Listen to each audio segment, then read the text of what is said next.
যিসকল ছাত্ৰ-ছাত্ৰী এই বছৰ হায়াৰ ছেকেণ্ডেৰী ফাইনেল এক্সাম দিছে বা উচ্চতৰ মাধ্যমিকৰ ফাইনেল এক্সাম দিছে তেওঁলোকৰ ৰিজাল্টসমূহ যিহেতু অতি সোনকালে তেওঁলোকৰ ৰিজাল্টসমূহ ওলাব তো তেওঁলোকে কেনেকুৱা ধৰণে নিজৰ ৰিজাল্টসমূহ চেক কৰিব অতি সহজে যিহেতু পুৱা 9 বজাতে তেওঁলোকৰ ৰিজাল্টসমূহ দিব তো কেনেকুৱা ধৰণে তেওঁলোকে নিজৰ মোবাইলতে ৰিজাল্টসমূহ অতি সহজে চেক কৰিব তাৰ ওপৰত এই ভিডিঅ'টি বনোৱা হৈছে তো যদি আপোনালোকে এই চেনেলত প্ৰথমবাৰৰ কাৰণে আহিছে তেনেহ'লে চেনেলটি ছাবস্ক্ৰাইব কৰি কাষৰ নটিফিকেশ্যন বেলটো প্ৰেছ কৰিবলৈ নাপাহৰিব আহক আজি এই ভিডিঅ'টি আৰম্ভ কৰোঁ আপোনালোকে প্ৰথমতে ৰিজাল্ট চাবলৈ প্লে ষ্ট'ৰটো অপেন কৰি ল'ব লাগিব প্লে ষ্ট'ৰটো অপেন কৰাৰ পিছত ইয়াতে সাৰ্চ বাৰত সাৰ্চ কৰিব লাগিব এছেক result 2022 AHSEC RESULT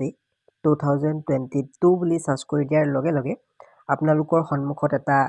application show' হ'ব তো এইটো হৈছে আপোনালোকে ৰিজাল্ট চাব পাৰিব ইয়াতে অতি সহজে পুৱা 9 বজাতে আপোনালোকে সকলোতকৈ আগতে ৰিজাল্ট চাব পাৰিব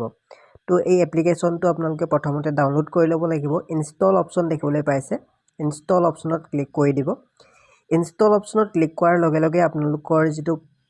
এপ হয় এপটো আপোনালোকৰ ডাউনলোড হ'ব ডাউনলোড হোৱাৰ লগে লগে আপোনালোকে ইয়াতে অপেন অপশ্যন এটা দেখিবলৈ পাইছে অপেন অপশ্যনত ক্লিক কৰি দিব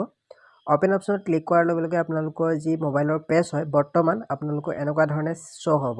তো যেতিয়া আপোনালোকৰ ৰিজাল্ট দিব পুৱা 9 বজাত 9 বজাত ৰিজাল্ট দিয়াৰ লগে লগে আপোনালোকৰ এপ্লিকেশ্যনটো এনেকুৱা ধৰণে অপেন হ'ব আপোনালোকৰ ৰোল কোড দিব লাগিব পোনপ্ৰথমে আৰু তাৰপিছত ৰোল ন দিব লাগিব ইয়াতে আপোনালোকে ৰোল কোডটো লিখি দিব আপোনালোকৰ যি ৰোল কোড হয় তাৰপিছত আপোনালোকে ইয়াতে ৰোল নটো লিখি দিব লাগিব ৰোল ন আৰু ৰোল কোড লিখাৰ পিছত তলত যিটো ছাবমিট অপশ্যন আছে ছাবমিট অপশ্যনত ক্লিক কৰি দিব লাগিব ছাবমিট অপশ্যনত ক্লিক কৰাৰ লগে লগে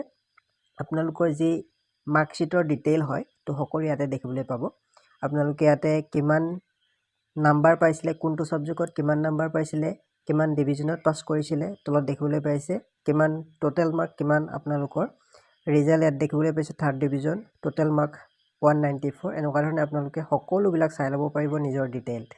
তো ভিডিঅ'টিৰ জৰিয়তে ইমানেই জনাবলগীয়া আছিল যদি এই ভিডিঅ'টি ভাল লাগিলে এটা লাইক কৰি দিব আৰু বন্ধু বান্ধৱীৰ লগত ভিডিঅ'টি শ্বেয়াৰ কৰিবলৈ নাপাহৰিব আৰু যদিহে এই চেনেলত আপোনালোকে প্ৰথমবাৰৰ কাৰণে আহিছে তেনেহ'লে চেনেলটি ছাবস্ক্ৰাইব কৰি কাষৰ নটিফিকেশ্যন বেলটো প্ৰেছ কৰিবলৈ নাপাহৰিব ধন্যবাদ